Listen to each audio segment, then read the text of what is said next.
Nearly $12 million was spent here to build a first-class marina, but the thing is, it's been in shambles.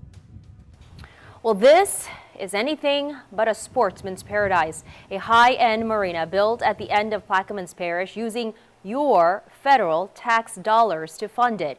The price tag, over $12 million, and it's abandoned. That's leaving many asking a lot of questions, others passing the blame. Here's WDSU Investigates Travers Mackel with a special report. No sportsman's paradise. If you head down the Mississippi River to South Pass in Lower Plaquemines Parish, the Port Eads Marina starts to appear from miles away. And for many mariners, like Richie Blink, one thing is clear. It is shocking. It's a poster child for government waste. It maybe never should have been built to this scale in the first place. 30 miles south of Venice, it's only accessible by boat or seaplane, and it's empty. No people, no boats, and no business. Blink owns Delta Discovery Tours and uses the river daily. $12 million was spent here to build a first-class marina, but the thing is, it's been in shambles. And that's a far cry from the original plan, according to Blink, who, on top of being an Empire-based fishing guide, is also a member of the Plaquemines Parish Council. WDSU Investigates first reported on the marina and the controversy around it back in 2013. At that time, fishermen had concerns. They may never have anybody use it because of where it's at. And that's as far down in Louisiana as you can go before you hit the Gulf of Mexico. A historic old marina, the port was all but destroyed in 2005 during Hurricane Katrina. Then Parish President Billy Nungesser, who's now the state's lieutenant governor, went to Washington, D.C. and got FEMA funding, almost $12 million bucks, to rebuild Port Eads. The project was finished in 2013. Here's what Nungesser told us almost a decade ago. They convinced me that that was part of an economic engine for the fishing industry for Plaquemines Parish. And for a while, that held true. The marina opened in 2014, and parish leaders hired an Alabama-based company called High Adventure to run it.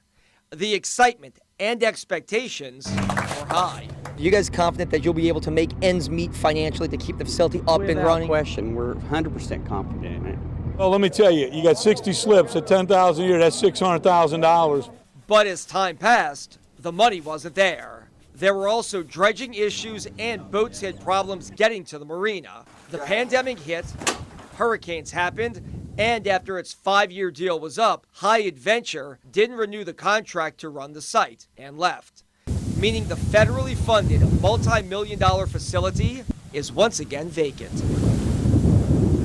We need to be better about the optics of all this, right? I mean, this is, you know, I wasn't around when these decisions were made, but this is terrible optics in regard to how we use federal disaster relief money. It's a shame because it's a beautiful facility that brought people from all over the world to fish out of Venice, Louisiana.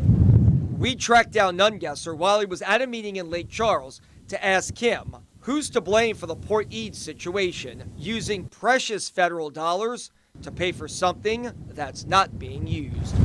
Hasn't really been much effort to bring an operator in there or use Plaquemines tourism money to bring events or host things there. Nungesser has long passed his days of Plaquemines Parish politics. But this month, Plaquemines voters will elect a parish president and some council members. And whoever voters choose will have to deal with the Port Eads situation. What about the saltwater wedge right here? Richie Blink, who's not seeking re-election to the council to focus on his outdoor business, says something needs to happen soon. Who is to blame for something like this? You know, it's hard to say. I think it's a comedy of errors. I can't really blame one person. Efforts were made to go get this money, and I'm sure those folks stand behind those efforts, right? But looking back, it really doesn't look good. In a state known as Sportsman's Paradise, this facility is anything but. Reporting at Port Eads, I'm Travers Mackel, WDSU News. Travers, thank you. And 4 men are seeking the position of Plaquemines Parish president, including the incumbent Kirk Lapine.